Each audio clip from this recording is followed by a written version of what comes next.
Antes de continuar, te recomendamos dejar un like y comentar para avisarle al sistema que te interesan nuestros contenidos. Suscríbete al canal y activa la campana de notificaciones para que el sistema te avise al publicar nuestros videos.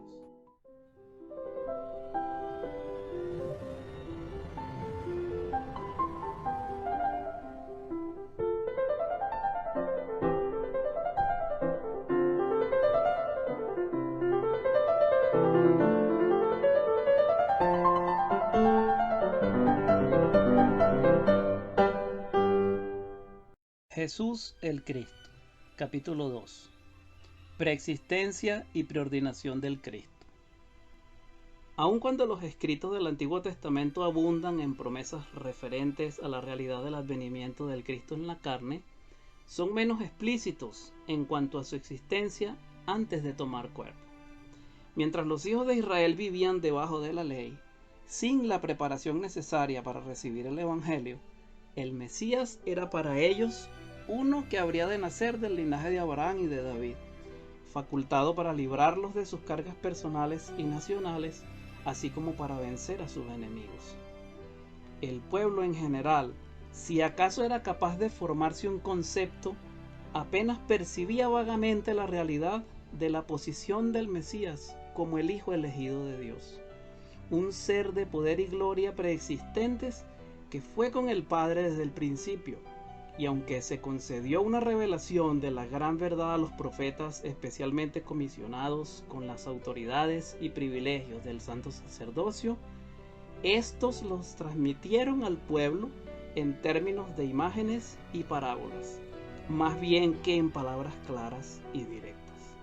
Sin embargo, el testimonio de los evangelistas y apóstoles, el testimonio del propio Cristo mientras estuvo en la carne y las revelaciones dadas en la dispensación actual suplen esta escasez de evidencias en las Escrituras. En las primeras líneas del Evangelio escrito por Juan el teólogo leemos: en el principio era el Verbo, y el Verbo era con Dios, y el Verbo era Dios. Este era en el principio con Dios. Todas las cosas por Él fueron hechas, y sin Él nada de lo que ha sido hecho fue hecho. Y aquel Verbo fue hecho carne, y habitó entre nosotros, y vimos su gloria, gloria como del unigénito del Padre, lleno de gracia y de verdad. El pasaje es sencillo, preciso y sin ambigüedad. Podemos razonablemente aplicar a la frase en el principio el mismo significado comprendido en las primeras palabras del libro de Génesis, y este significado debe indicar un tiempo anterior al estado más remoto de la existencia humana sobre la tierra. Definitivamente se afirma que el Verbo es Jesucristo, el cual estuvo con el Padre en ese principio, y que Él mismo se hallaba investido con los poderes y categorías de Dios, y que vino al mundo y habitó entre los hombres. Hallamos corroboradas estas declaraciones mediante la revelación concedida a Moisés, en la cual le fue permitido ver muchas de las creaciones de Dios y escuchar la voz del Padre hablar de las cosas que habían sido hechas. Y las he creado por la palabra de mi poder, que es mi Hijo unigénito, lleno de gracia y de verdad. Juan el teólogo afirma repetidas veces la preexistencia de Cristo y el hecho de su autoridad y poder en el estado anterior al terrenal. Igual cosa afirman los testimonios de los apóstoles Pablo y Pedro, instruyendo a los santos acerca de la base de su fe. Este último apóstol puso de relieve el hecho de que no podían obtener su redención por medio de cosas corruptibles ni por la observancia exterior de requisitos tradicionales, sino más bien con la sangre preciosa de Cristo, como de un cordero sin mancha y sin contaminación, ya destinado desde antes de la fundación del mundo, pero manifestado en los postreros tiempos por amor de vosotros. Aún más impresionantes y a la vez más verdaderamente concluyentes son los testimonios personales del Salvador respecto a su propia vida preexistente y de la misión entre los hombres para la cual Él había sido designado. Nadie que acepte a Jesús como el Mesías puede rechazar lógicamente estas evidencias de su naturaleza eterna. En una ocasión, en que los judíos disputaban en la sinagoga entre sí y murmuraban porque no podían entender correctamente la doctrina concerniente al propio Jesús, particularmente en lo que tocaba a su relación con el Padre, él les dijo: porque he descendido del cielo, no para hacer mi voluntad, sino la voluntad del que me envió. Entonces, continuando la lección basada en el contraste del maná con el cual sus padres fueron alimentados en el desierto y el pan de vida que él ofrecía, añadió: yo soy el pan vivo que descendió del cielo. Y declaró además: me envió el Padre viviente. Muchos de los discípulos fueron incapaces de entender sus enseñanzas y al quejarse ellos les preguntó: ¿esto os ofende? Pues qué si viereis al Hijo del Hombre subir a donde estaba primero. A ciertos judíos inicuos que, envueltos en el manto del orgullo racial, se jactaban de haber descendido del linaje de Abraham y querían excusar sus pecados empleando sin derecho el nombre del gran patriarca, nuestro Señor les proclamó su propia preeminencia en estos términos: de cierto os digo, antes que Abraham fuese, yo soy. Más adelante se explicará el significado completo de esta aseveración. Basta por lo tanto considerar este pasaje como una afirmación clara de que nuestro Señor sobrepuja a Abraham en antigüedad y supremacía. Pero en vista de que el nacimiento de éste había antecedido al de Cristo por más de 19 siglos, esta antigüedad debió referirse a una existencia anterior a la terrenal.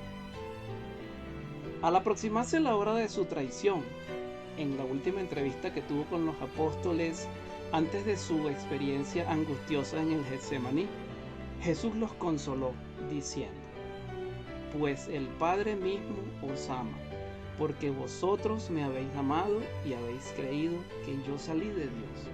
Salí del Padre y he venido al mundo. Otra vez dejo al mundo y voy al Padre. Además, en el curso de su efusiva oración por aquellos que habían sido fieles a su testimonio de su mesiasco, dirigió al Padre esta solemne invocación: y esta es la vida eterna, que te conozcan a ti, el único Dios verdadero, y a Jesucristo, a quien has enviado. Yo te he glorificado en la tierra, he acabado la obra que me diste que hiciese. Ahora pues, Padre, glorifícame tú, para contigo, con aquella gloria que tuve contigo antes que el mundo fuese. El libro de Mormón, asimismo, presenta evidencia explícita de la preexistencia de Cristo y su misión preordinada. No podemos citar sino una de las muchas evidencias que en ese tomo se hallan. Un profeta antiguo, llamado en la historia el hermano de Jared, recurrió al Señor en una ocasión con una súplica especial, y le dijo el Señor: ¿creerás las palabras que te voy a declarar? Y él le respondió: sí, Señor, sé que hablas la verdad, porque eres Dios de verdad y no puedes mentir. Y cuando hubo pronunciado estas palabras, he aquí el Señor se le mostró y dijo: porque sabes estas cosas, eres redimido de la caída.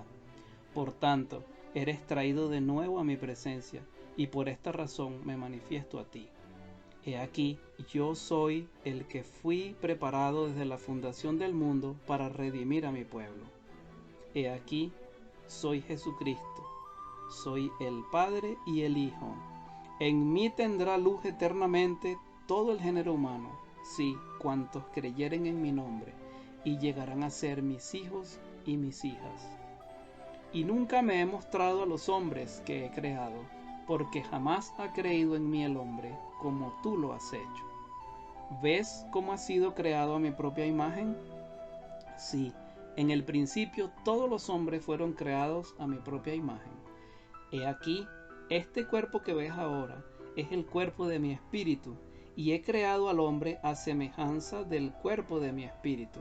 Y así como me aparezco a ti en el espíritu, apareceré a mi pueblo en la carne. Los hechos principales que guardan relación directa con el tema en consideración y de los cuales testifican los pasajes citados son: que el Cristo se manifestó a sí mismo mientras se hallaba todavía en su estado preexistente y que declaró haber sido escogido desde la fundación del mundo para ser el Redentor. Las revelaciones dadas por conducto de los profetas de Dios en la dispensación actual contienen abundante evidencia del nombramiento y ordenación de Cristo en el mundo primordial, y puede ofrecerse como testimonio el texto completo de las escrituras contenidas en Doctrina y Convenios. Los siguientes ejemplos vienen particularmente al caso. En una comunicación dada a José Smith el profeta en mayo de 1833, el Señor se proclamó a sí mismo como el que había venido previamente del Padre al mundo y de quien Juan había dado testimonio como el Verbo. Y se reitera la verdad solemne de que Él, Jesucristo, era en el principio, antes que el mundo fuese, y además que era el Redentor que vino al mundo, porque el mundo fue hecho por Él, y en Él estaba la vida y la luz del hombre. Por otra parte, se hace referencia a Él como el unigénito del Padre, lleno de gracia y de verdad, aún el Espíritu de verdad, que vino y moró en la carne. En esta misma revelación el Señor dijo: y ahora, de cierto os digo, yo estuve en el principio con el Padre, y soy el primogénito. En una ocasión anterior, como lo testifica el profeta moderno, él y uno de sus compañeros en el sacerdocio fueron iluminados por el Espíritu, de modo que pudieron ver y entender las cosas de Dios, aquellas cosas que existieron desde el principio, antes que el mundo fuese, cosas que el Padre decretó por medio de su unigénito Hijo, quien fue en el seno del Padre, aún desde el principio, de quien damos testimonio. Y el testimonio que damos es la plenitud del Evangelio de Jesucristo, el cual es el Hijo, a quien vimos y con quien conversamos en la visión celestial.